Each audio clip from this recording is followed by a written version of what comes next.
IPL 2026 సీజన్లో RCB తరపున ఆడుతున్న వెటరన్ పేసర్ భువనేశ్వర్ కుమార్ తన స్వింగ్ బౌలింగ్తో పాత రోజులను గుర్తు చేసుకున్నాడు.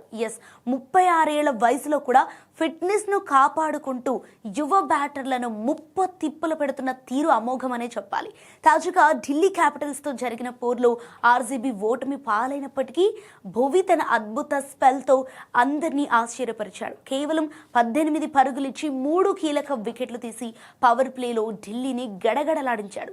ఈ క్రమంలోనే ఐపీఎల్ చరిత్రలో 200 వికెట్ల మైలురాయిని చేరుకున్న తొలి పేసర్గా సరికొత్త రికార్డు సృష్టించాడు. ప్రెజెంట్ లీగ్లో అత్యధిక వికెట్లు తీసిన బౌలర్ల జాబితాలో యుజ్వేంద్ర చాహల్ తర్వాత 2వ స్థానంలో నిలిచిన భువనేశ్వర్ ఈ సీజన్లో ఆడిన 6 మ్యాచ్ల్లోనే 10 వికెట్లు పడగొట్టి తనలో ఇంకా సత్తా తగ్గలేదని నిరూపించాడు. ఇక స్వింగ్ కింగ్గా పేరుగాంచిన అతడు ధనాధన్ క్రికెట్లో ఖచ్చితమైన లెంగ్త్తో బ్యాటర్ల జోరుకు బ్రేకులు వేస్తున్నాడు. అయితే భువనేశ్వర్ ప్రదర్శనపై టీమిండియా మాజీ ఆటగాడు మొహమ్మద్ కైఫ్ ఎమోషనల్ అవుతూ సోషల్ మీడియాలో ఒక ఆసక్తికర వ్యాఖ్యలు చేశారు. 17 ఏళ్ల వయసులో భువి ప్రతిభను గుర్తించి తాను ఉత్తరప్రదేశ్ రంజీ జట్టుకు ఎంపిక చేయించిన జ్ఞాపకాలను కైఫ్ నెమరు వేసుకున్నారు.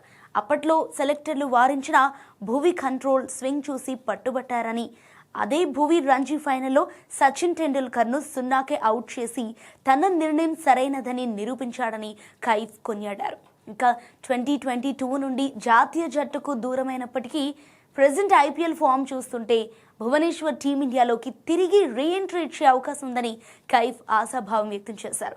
ఇక కేవలం అనుభవం మాత్రమే కాకుండా కీలక సమయాల్లో కూడా వికెట్లు తీగల నేర్పు భువికి ప్లస్ పాయింట్ అని, సెలెక్టర్లు వయసును కాకుండా అతడిలోని క్వాలిటీని చూడాలని కైఫ్ సూచించారు. యువ బౌలర్ల రాకతో పక్కన పెట్టబడ్డ ఈ స్వింగ్ మాస్టర్ మరోసారి జాతీయ జెర్సీ ధరించాలని అభిమానులు సైతం కోరుకుంటున్నారు.